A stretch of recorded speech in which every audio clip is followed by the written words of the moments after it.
This is the Bartholomew Town Podcast. Hi, everyone. Welcome in to another edition of the Bartholomew Town Podcast. I'm your host, Bill Bartholomew. On this episode, welcoming back United States Senator Sheldon Whitehouse. So we recorded this episode on Friday afternoon, just a few hours before the passing of United States Supreme Court Justice Ruth Bader Ginsburg. So that's obviously a pretty major topic that we don't get to in this episode. However, coming up at the break, you'll hear a report from this past Sunday's rally in Providence calling on Senators Reid and Whitehouse to do whatever they can to thwart a potential GOP Supreme Court Justice nominee, at least before the election.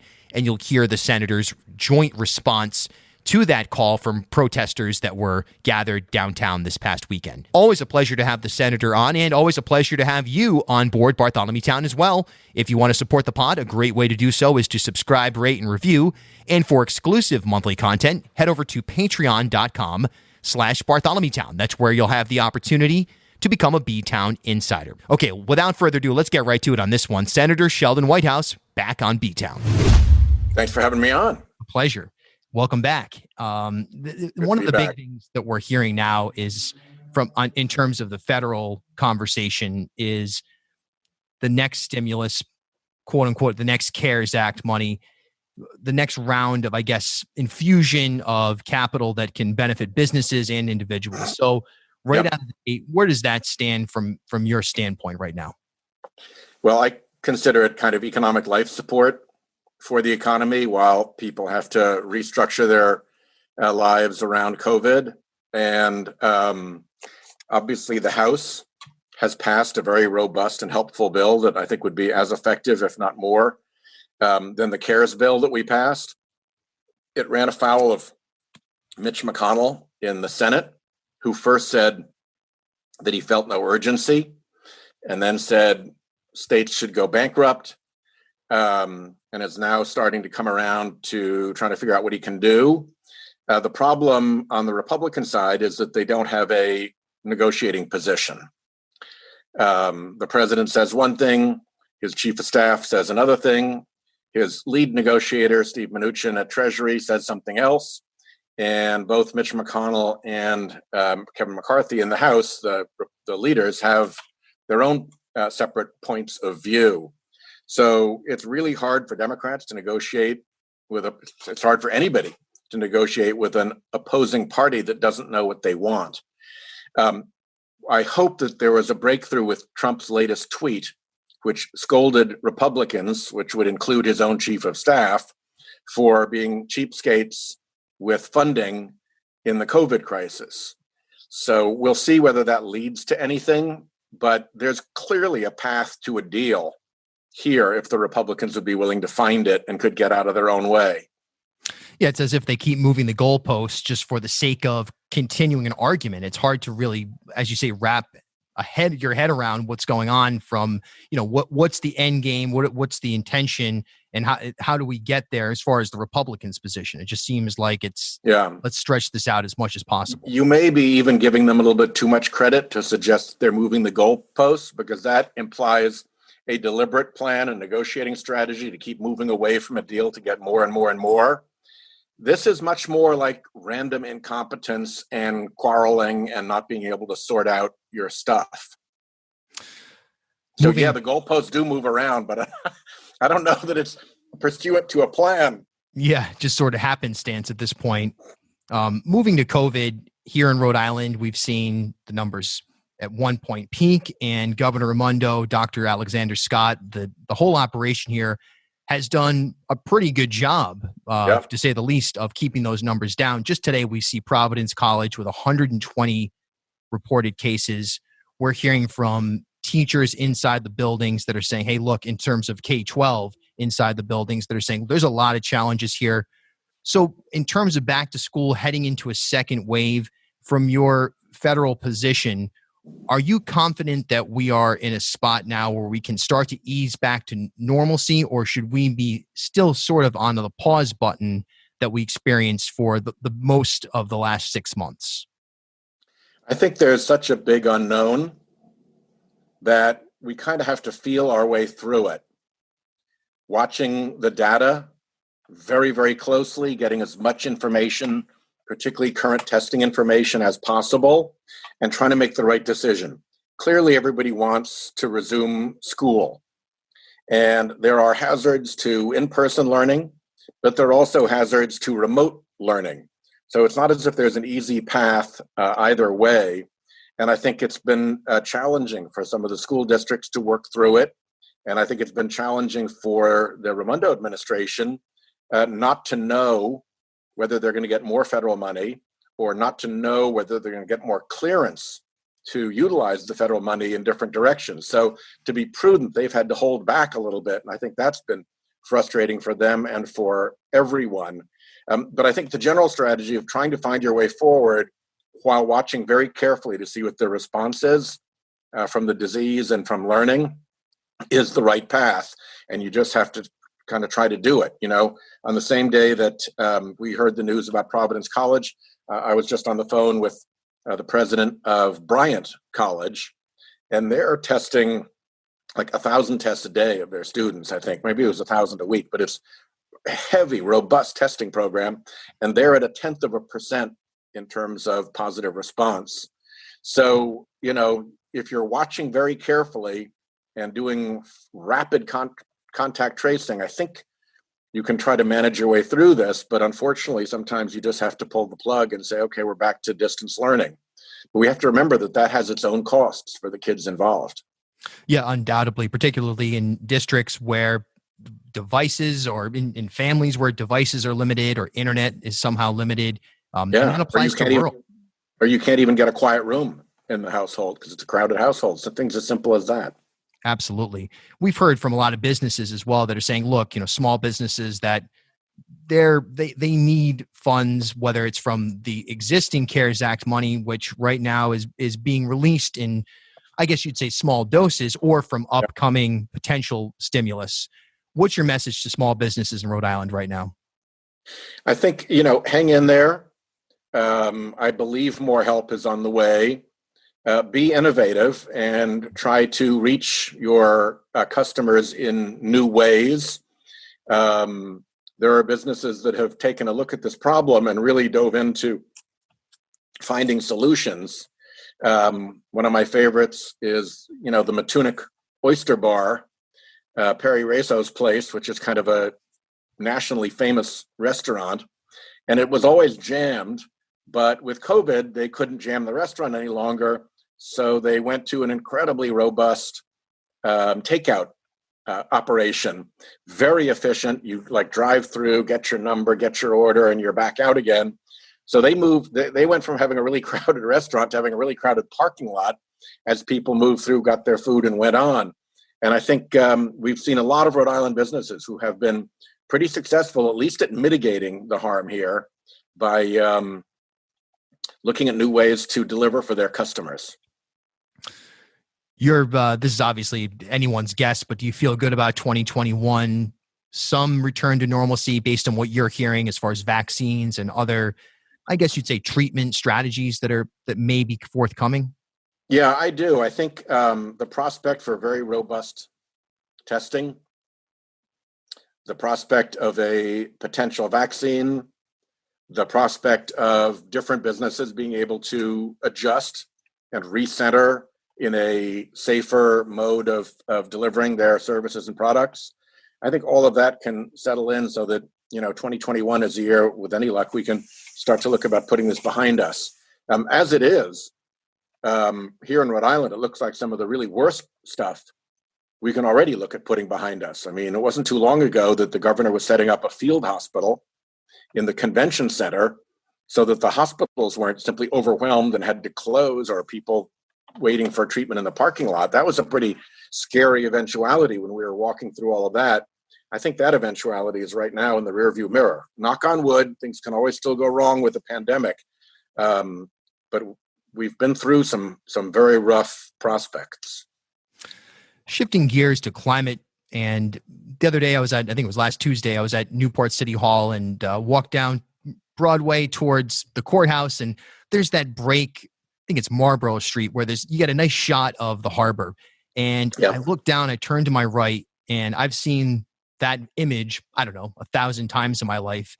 And I paused and went, wow, I've never seen this before. The hazy sky, the sun smeared out like an Instagram filter.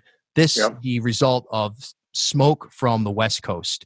Yeah. You're obviously one of the leading voices globally when it comes to climate change.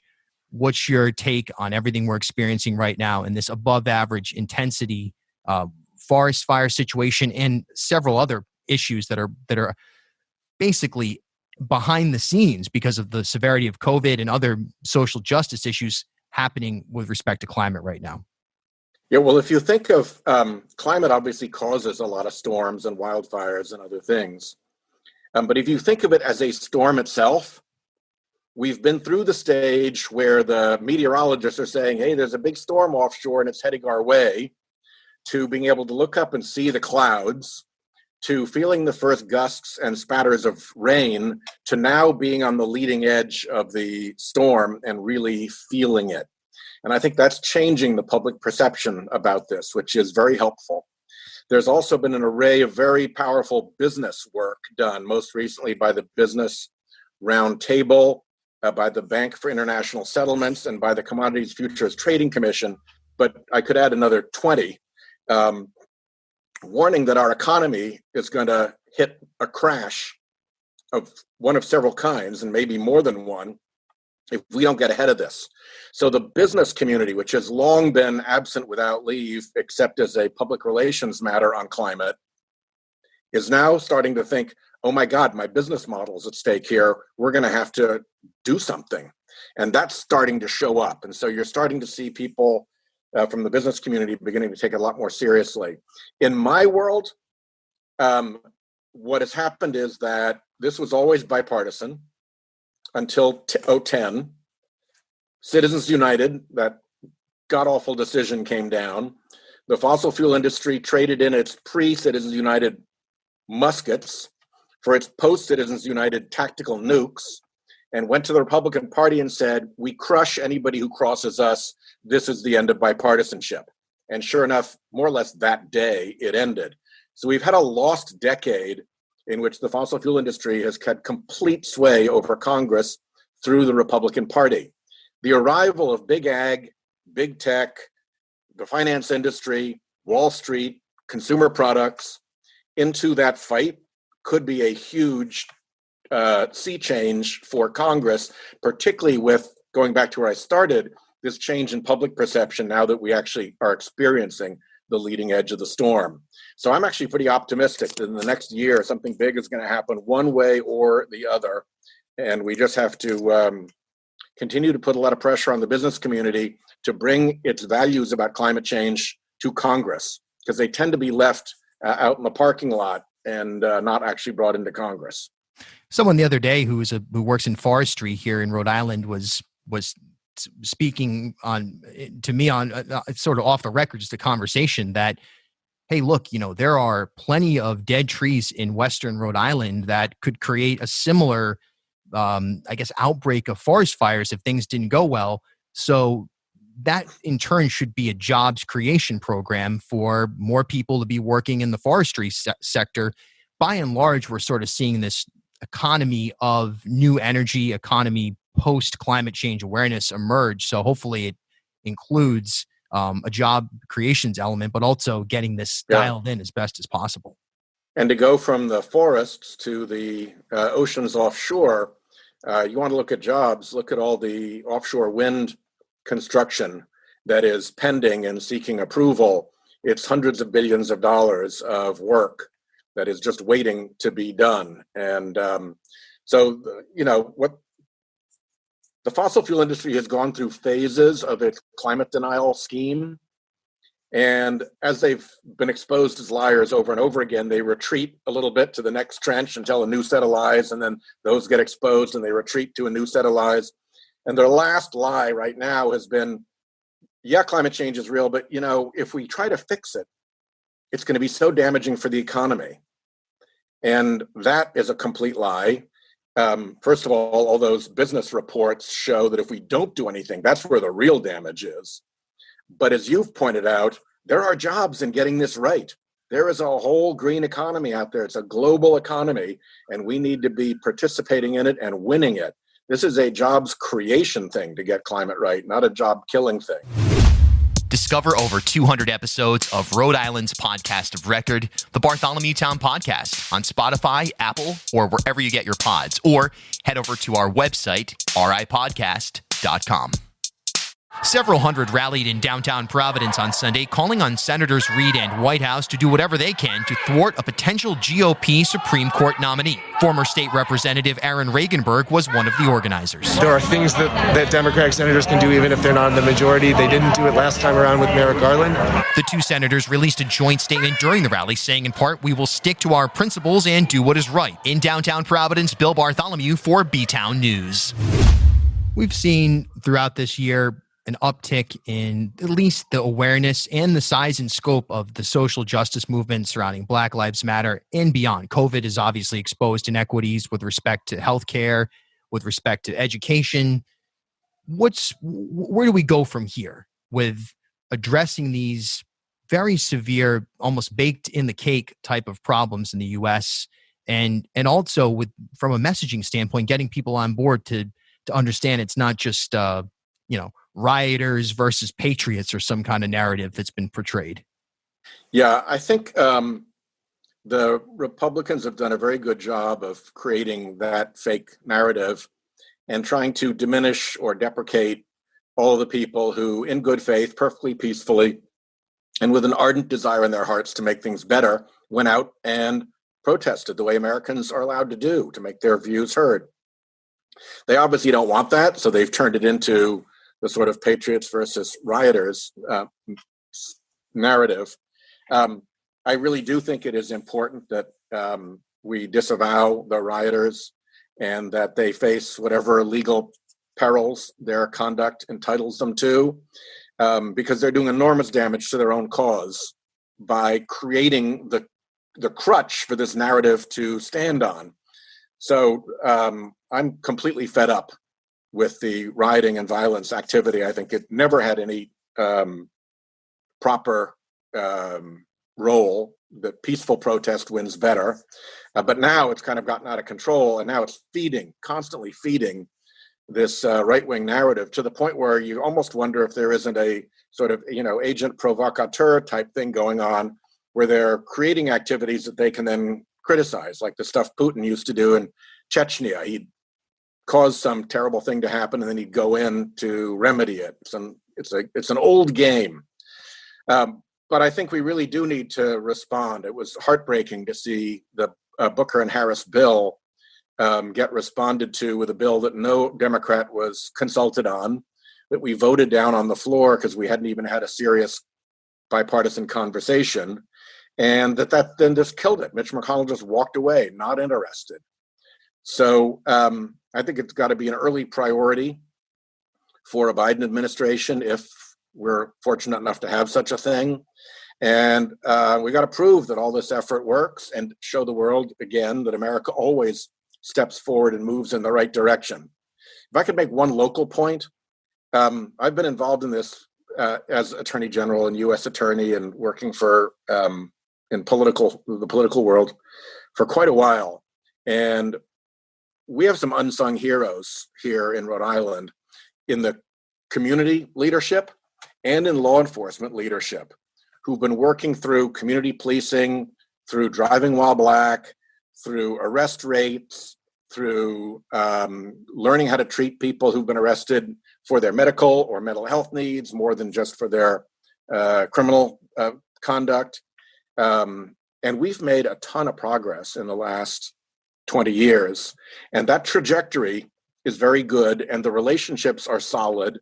You've got people like Jim Vincent at the NAACP and Hugh Clements, the chief in Providence, who are on a first-name basis with each other and have been for a decade. And there's a lot of trust that's developed. So I just want to say to anybody who's listening, yes, we have work to do in Rhode Island, but we are in so better a place than most other jurisdictions because of the work that has been done, good work on both sides, that we can take a little pause as we look at the work ahead and just say thank you to those who made our position possible, because we really are in a pretty good spot. Definitely agree with that. No doubt about it. And you can sense that in some of these protests and movements that have gone on this summer, the relationship that is the seeds that are already planted with respect to different sectors and communities, different silos communicating on this topic. Yeah, when police respect the protesters and protesters respect the police, and in some cases there's even real affection there, that makes everything work better. That makes the protest more effective. And it just shows the character of the community in a very good way. All right, last couple of minutes here, Senator. If we could, just the presidential election, when you were last on Bartholomew Town, we were 2.5 years ago, and you were talking about oversight and containment of the Trump policies and perhaps what became the Trump doctrine of, I guess, just rule by intimidation. I don't know how else to describe it. What's your message to anyone out there that's undecided about how they're going to vote, and why should we be looking at this election in the historic context that many are anticipating it will eventually become? Well, I think two things overlap here. One is that we need to rebuild our economy. It got knocked down by the 2008 mortgage meltdown. It came back. It got knocked down by COVID. And I think a Biden administration will be much, much, much more effective about growing back our economy. Farmers have gotten clobbered by Trump's crazy trade policies. The entire energy sector has been clobbered by Trump's almost mad reliance on, he's going to bring coal back. No, he's not. That's just crazy talk. And so we miss opportunity after opportunity after opportunity after opportunity, and we do it over and over again. And I think if you get people who know what they're talking about and aren't crazy and want the economy to grow all in place, you'll see real economic growth under a Biden administration. The other thing is we're all Americans. First and foremost, we are all Americans, and this country has long stood for something. And we need to build that back, because we haven't really measured yet the price of what it means when America steps away from agreements with civilized nations, cozies up with the brutes and tyrants and murderers of the world, ignores obvious international problems like climate change, won't help poor countries dealing with pandemic outbreaks and, like the World Health Organization withdrawal. That really hurts us. It helps us as a country when America is respected around the world. And I've never seen such damage to America's respect around the world as this president has done. So whether you put it in an economic context or a patriotic context, this is our chance to show ourselves what we're really made of, and that we don't need to stand behind this shouting, tweeting, cruel, tyrannical force that at the moment cows so many people into submission, particularly on the Republican side. Senator Whitehouse. Thank you, Bartholomew. All right. Until next time. This is the Bartholomew Town Podcast. For daily content, follow me on Twitter and Instagram at Bill Bartholomew. And be sure to join the Bartholomew Town Podcast Facebook group for live streams. Simply head over to btown.stream. At HealthSource RI for Employers, we provide access to health insurance to more than 1,100 local businesses and nonprofits, and 96% of them renew through us every year. Maybe it's our choice of 19 different health plans, our 10 years of customizing solutions, or our one local team of dedicated experts helping employers find quality health insurance. See how our numbers stack up for you. Learn more at healthsourceri.com/employers.